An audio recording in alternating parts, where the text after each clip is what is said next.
नमस्कार दोस्तों। जो अपना पहला वीडियो बना था उससे आगे का जो अपना राजनीतिक चिंतन है उसमें प्लेटो से पूर्व के जो राजनीतिक चिंतन है उसकी आज अपने बात करते हैं। मैं आपको एक बात बताना चाहता हूँ कि केवल स्नातक तक सीमित ना रहें। आपने ये जो वीडियो हैं ये आपको नेट जेआरएफ कॉलेज लेक्चरर उन सब में सहायता करेंगे। मेरा जहाँ तक मानना है आप इसको अंतिम तक देखें, एक एक लाइनें इसकी देखें, आपको पता चलेगा कि जितनी चीज़ें मैंने मेरे अनुभव और मेरे ज्ञान के आधार पर मैंने एकत्रित की हैं वो सारी आपके सामने मैं शेयर कर रहा हूँ। हो सकता है प्लेटो, सुकरात, अरस्तु ये जो वेस्टर्न पॉलिटिकल थिंकर हैं आपको बुक में अच्छे से मिल जाएंगे, लेकिन उनसे पहले का जो मैंने प्लेटो से पूर्व के राजनीतिक चिंतन की जो वीडियोस बनाई हैं बहुत महत्वपूर्ण हैं। नेट की दृष्टि से, कॉलेज लेक्चर की दृष्टि से बहुत महत्वपूर्ण हैं। तो अपने शुरू करते हैं। प्लेटो से पूर्व का जो राजनीतिक चिंतन है उसमें सबसे पहला जो बात होती है वो थेमिस्टोक्लीज की होती है। थेमिस्टोक्लीज एथेंस का एक महान योद्धा था और उसके साथ साथ वो शासक भी था। और जो आप मैराथन का युद्ध सुनते हैं वो थेमिस्टोक्लीज ने ही लड़ा था। और थेमिस्टोक्लीज के बाद पेरिक्लीज हुआ। पेरिक्लीज है उसके समय में एथेंस का जो साम्राज्यवाद था वो पूरा एक अपने वैभव पे था, अपनी चरम सीमा पे था। और एथेंस ने भौतिक उन्नति, विचार, अपने बौद्धिक क्रियाकलाप सब चीज़ों में बहुत प्रगति कर ली थी। और उसी चीज़ का ये नतीजा हुआ कि जो अपना एथेंस था वो एक संस्कृति का गढ़ बन गया और सब लोग उसकी तरफ आकर्षित होने लगे। और उस समय जो सोफिस्ट थे वो सबसे ज़्यादा बुद्धिमान लोग थे और वो एथेंस की तरफ आकर्षित हुए। और उन्होंने सबसे पहले जो चिंतन का विषय था वो मतलब वन कंदराओं से हट करके, प्रकृति से हट करके मानव की ओर किया। और यहीं से शुरुआत होती है राजनीतिक चिंतन की। और इसीलिए हम सबसे पहले सोफिस्ट को पढ़ेंगे। सोफिस्ट के अगर अपने बात करें तो सोफिस्ट एक यूनानी भाषा का शब्द है जिसका अर्थ होता है बुद्धिमान। और ये मैं आपको बता दूं कि सोफिस्ट थे, ये अध्यापन के बदले शुल्क लेते थे। अधिकांश जो विद्वान हुए उन्होंने इनकी आलोचना भी की है कि ये विद्या के व्यापारी थे। लेकिन मैं आपको बता दूं कि यूनान में उस समय लोकतंत्र था और लोकतंत्र के अंदर जो लोग थे उनको लोकतंत्र के युग में सबसे ज़्यादा आपको पता है वाक्पटुता, भाषण, बोलने की कला, तर्क वितर्क, इसका बहुत महत्व होता है। और वहाँ के जो लोग थे उनको जो जन न्यायालय थे उनमें अभियोग उनके चलते थे और उनमें उनकी भाषण कला, तर्क शक्ति, अपने प्राणों की रक्षा के लिए उन्हें वाद विवाद करना पड़ता था। और सोफिस्ट हैं वो इन चीज़ों में खूब निपुण थे, इसीलिए उन्होंने एथेंस को चुना और एथेंस के जो निवासी थे उनको शुल्क लेकर के शिक्षाएं दी। और मैं आपको इनके बारे में 2-3 कथन हैं जो नेट के एग्ज़ाम में पूछ लेते हैं। बारकर ने कहा था कि सोफिस्ट आधे शिक्षक आधे विचारक थे और ये ऐसे विचारों के प्रचारक थे जिनमें बहुत विरोधाभास था। इसमें मतलब करणप्रिय विचार थे, यानी आश्चर्यजनक, करणमोहक ऐसे विचार थे। इनमें मिथ्याचारिता का और दार्शनिकता का एक अनूठा मिश्रण था। बिल डुरेंट हैं, उन्होंने कहा है कि सोफिस्ट हैं, उन्होंने यूरोप के लिए व्याकरण और न्यायशास्त्र का आविष्कार किया था।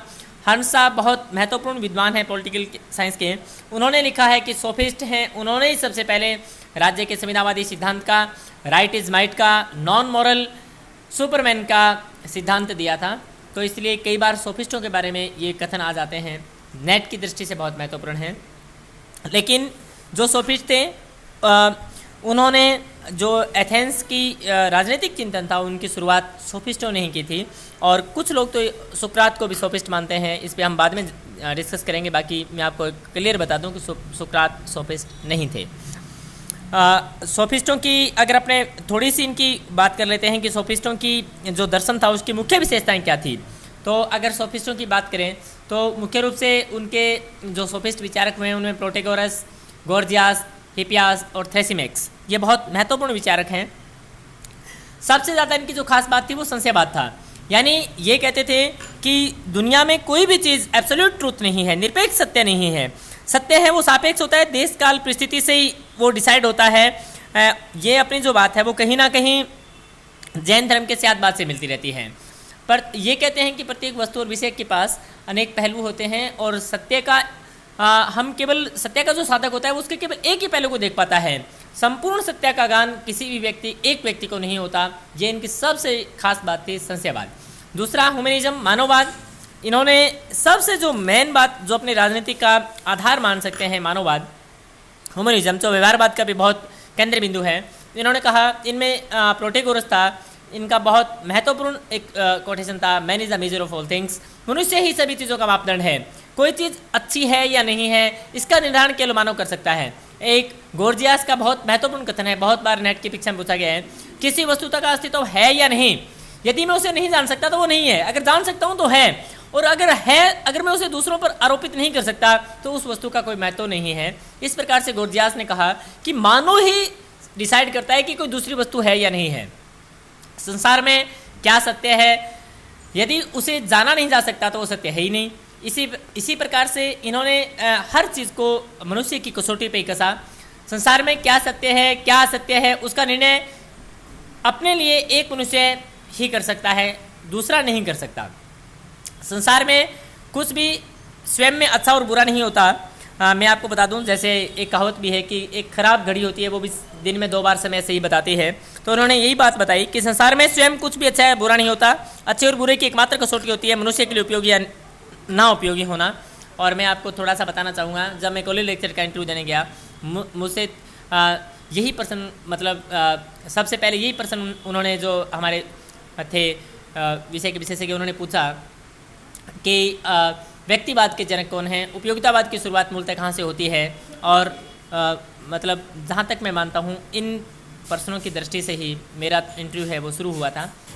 तो आपको बता दूं कि ये जो बात थी man is the measure of all things, इससे हम व्यक्तिवाद का भी शुरुआत कर सकते हैं कि मनुष्य है वही सभी चीज़ों का मापदंड है। इसी से हम इंडिविजुअलिज्म की शुरुआत कर सकते हैं। इसी चीज़ से हम ये बात कर सकते हैं कि कोई भी वस्तु स्वयं में अच्छी या बुरी नहीं होती, व्यक्ति के लिए अगर उपयोगी है तो इससे हम उपयोगितावाद की शुरुआत कर सकते हैं। बेसिक कंसेप्ट जब हम इंटरव्यू में जाते हैं तो हमसे पूछते हैं कि उपयोगितावाद के जो जनक हैं वो हम भले ही बेंथम को माने, लेकिन कहीं ना कहीं उसकी शुरुआत है वो प्रोटेगोरस यानी सोफिस्टों से हुई है। तीसरी इनकी सबसे बड़ी खास बात थी वो थी बुद्धिवाद, रैशनलिज्म। यानी ये सोफिस्ट हैं, वो संशयवाद और मानववाद है, उनकी दृष्टि से ही वो ये जो बात रखते थे वो बुद्धिवाद के कारण ही रखते थे। उन्होंने कहा कि अगर ज्ञान प्राप्त करना है तो उसका केवल और केवल एक ही साधन है, मानव की बुद्धि।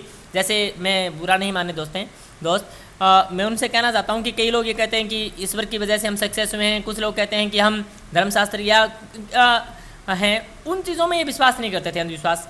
ये कहते थे कि अगर ज्ञान को जानना है तो केवल और केवल एक ही चीज़ है, मानव की बुद्धि। इनकी जो राज्य का संविधानात्मक सिद्धांत है, कॉन्टेक्चुअल थ्योरी या सामाजिक समझौता सिद्धांत, जो हम हॉब्स लॉ क्रूसो में पढ़ेंगे, कहीं ना कहीं उस सामाजिक समझौते सिद्धांत की शुरुआत है वो सोफिस्टों ने की थी। उन्होंने कहा राज्य ना तो दैवीय है और ना ही कोई स्वाभाविक नेचुरल संस्था है जैसे अरस्तु प्लेटो कहते हैं, यह एक आर्टिफिशियल संस्था है और मनुष्य ने इसे अपनी आवश्यकताओं की पूर्ति के लिए बनाया है। और सबसे बड़ी बात जो मैकियावेली में हमें देखने को मिलती है वो भी कहीं ना कहीं उन्होंने सोफिस्टों से ली थी। कानून और न्याय की नीतिविहीन व्याख्या, यानी राजनीति को नीति से अलग करने वाले सबसे पहले अगर विचारक हैं तो वो सोफिस्ट हैं। हो सकता है कि हमें मैकियावेली को पढ़ने को मिले, लेकिन मैं आपको कहता हूँ शुरुआत मूलतः वो सोफिस्ट हैं।